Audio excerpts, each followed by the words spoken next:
찬송가 446장 같이 함께 부르시도록 하겠습니다. 446장입니다.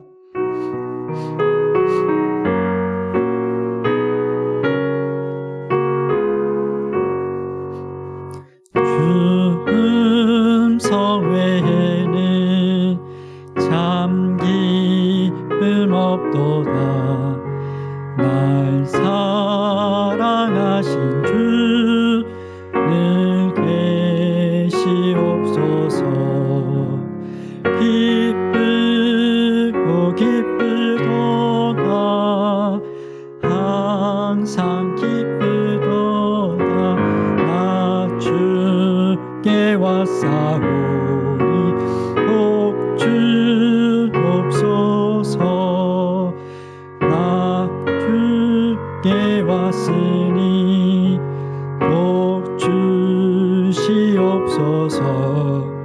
주 함께 계시면 근심 없이기네.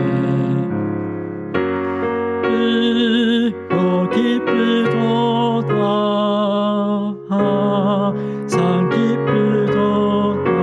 나 주께 왔사오니 복 주옵소서. 주 떠나가시면 내 생명 헛되네. 기쁘나 슬플 때 늘 계시옵소서. 기쁘고 기쁘도다. 항상 기쁘도다. 나 주께 왔사오니 복 주옵소서. 그 귀한 언약을 이루어 주시고 주 명령 따르네. 늘 계시옵소서. 기쁘고 기쁘도다. 항상 기쁘도다. 나 주께 왔사오니 복 주옵소서.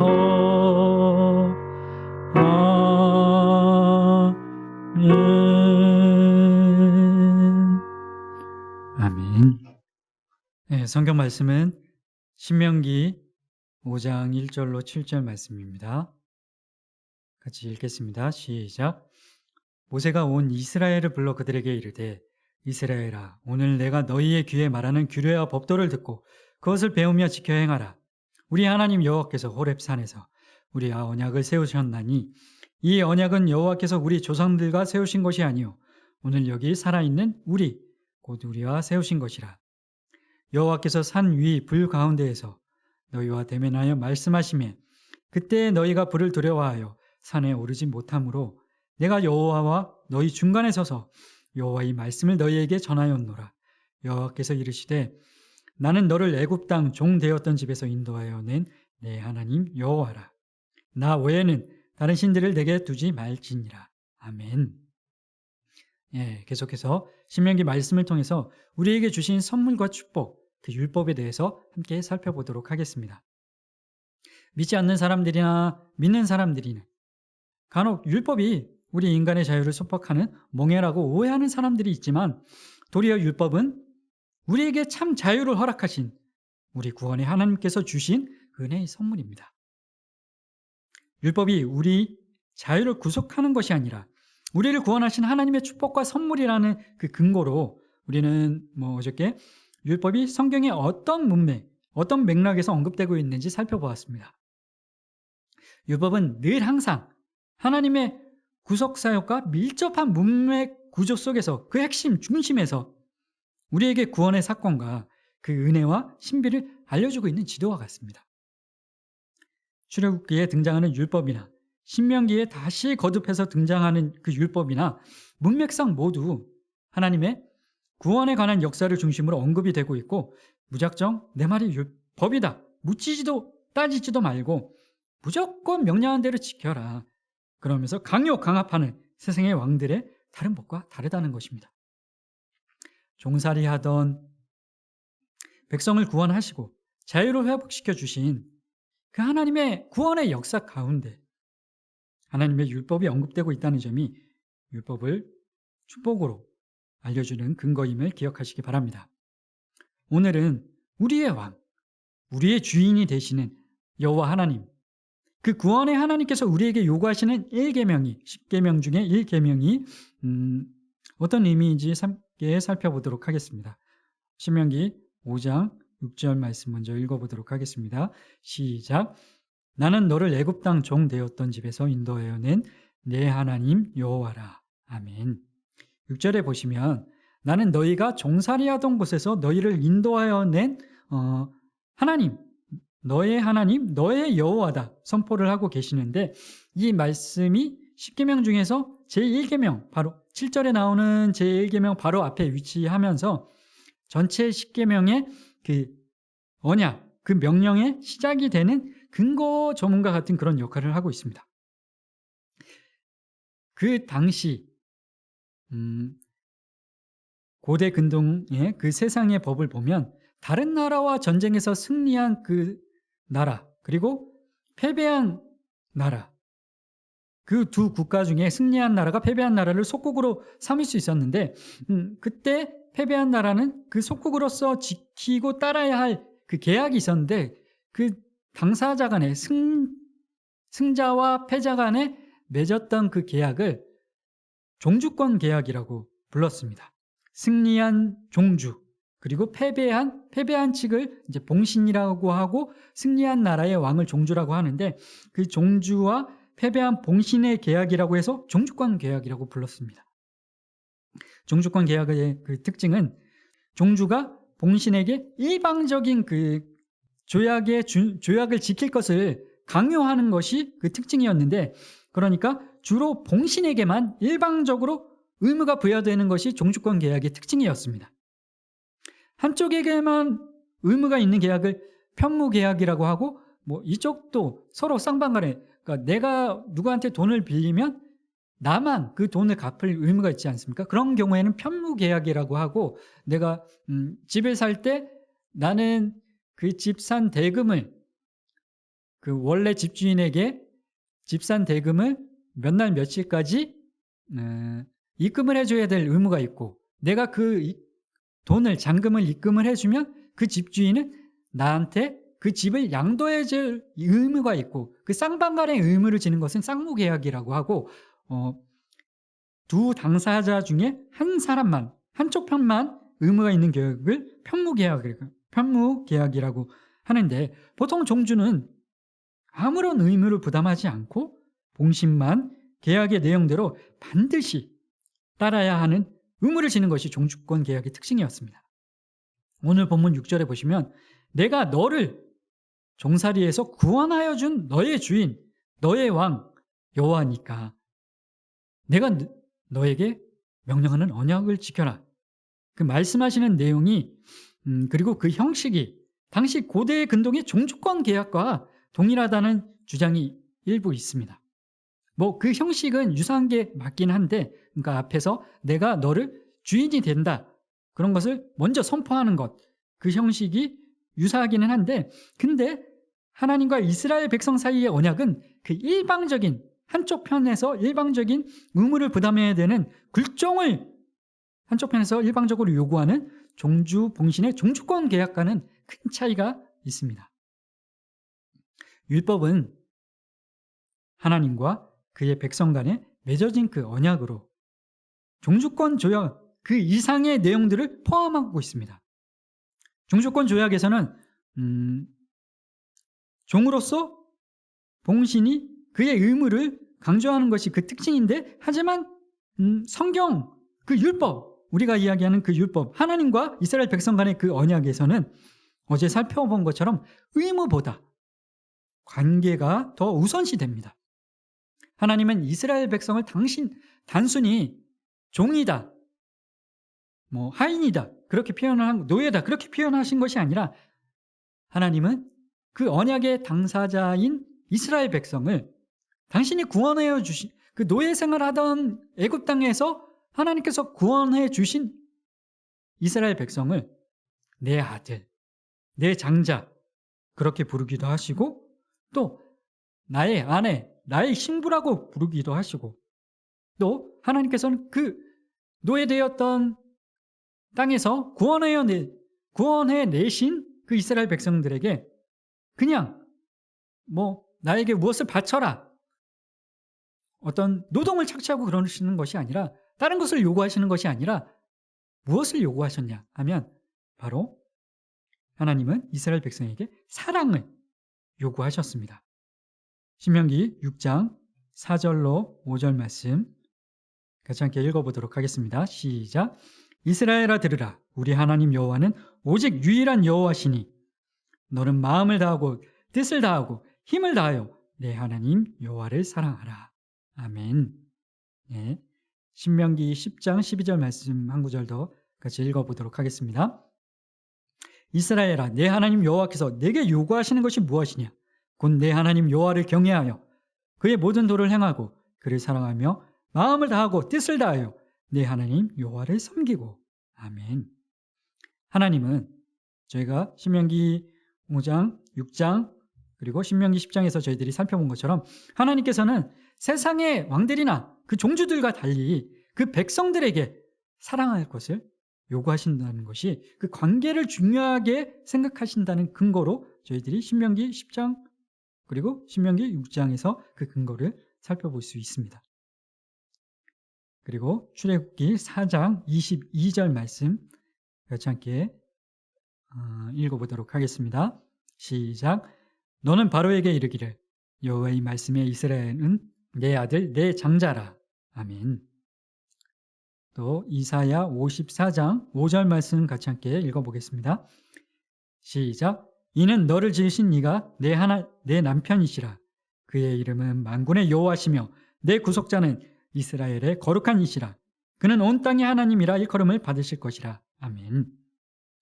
출애굽기, 이사야, 지금 저희들이 살펴본 출애굽기 4장 그리고 이사야 54장 그 외에도 성경의 다른 여러 곳에서 하나님께서 그 당신의 백성들과의 그 관계를 신랑과 신부로 기록하는 내용들이 자주 등장을 합니다.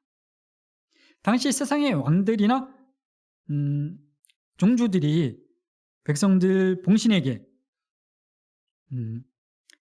그 종주와 세상의 왕들은 백성들을 노예처럼 생각하고 그리고 봉신을 노예처럼 생각하고 그 노동을 착취하고 물질을 착취하는 것이 계약의 주요 내용이었었는데 그 종주권 계약의 내용은 근데 그리고 그들은 세상의 왕이나 그 어떤 종주도 상대방을 봉신이나 백성을 아내라고 부르거나 아니면 사랑을 요구하거나 그런 적이 없습니다.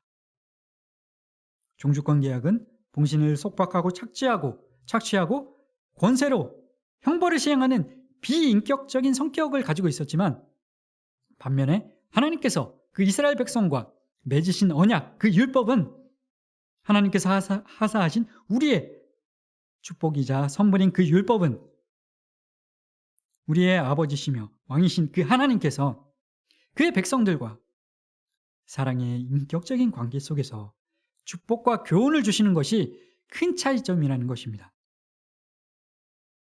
율법은 이미 구원받은 백성들에게 주어진 선물이지 율법이 구원을 위한 수단이나 조건으로 주어진 것이 아니라는 사실을 기억하시기 바랍니다. 세상 법은 그 법을 준수할 때 얻을 수 있는 유익을 위해서 수단이나 조건으로 사용되지만 하나님께서 그 백성들에게 주신 율법은 다르다는 것입니다. 하나님께서 1계명으로 말씀하시는 것은 다른 신을 내게 두지 말라는 말씀입니다. 오늘 본문 5장 7절 말씀 같이 함께 읽겠습니다. 시작. 나 외에는 다른 신들을 내게 두지 말지니라. 아멘. 왜 하나님께서는 그 언약, 이스라엘 백성들과 맺으신 언약의 가장 일성으로 첫 번째 계명으로 나 말고 다른 신을 너에게 두지 말아라 그렇게 말씀을 하시는 것일까요? 이 말씀에서도 우리는 하나님께서 우리에게 요구하시는 것이 바로 그 인격적인 관계의 친밀성과 사랑이라는 사실을 깨달을 수 있습니다. 당시 법은 세상의 왕이나 종주가 백성 봉신들에게 일방적으로 죄악 이행을 강조하는 것이었지만, 그래서 봉신에게만 의무가 일방적으로 부과되는 편무계약이었다. 아까 말씀드렸는데, 하나님과 이스라엘 백성의 그 율법은 누구 한 편이 일방적인 것이 아니라 서로 사랑을 요청하고 하나님과 이스라엘 백성이 쌍방간에 사랑의 의무를 부담하는 쌍무 계약이었습니다. 더 놀라운 사실은 하나님께서는 그렇게 하실 수도 있으셨지만,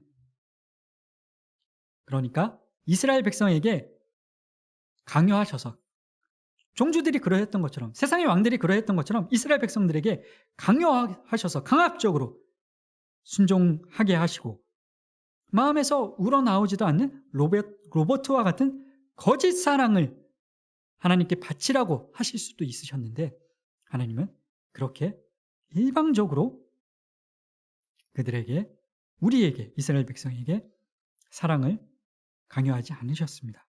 수요 예배 때도, 우리가 저녁 수요 예배 때도 말씀을 나누게 될 텐데, 수동적인 사랑은 진정한 사랑이 아니고 수동적인 순종은 진정한 순종이 아니라는 것입니다.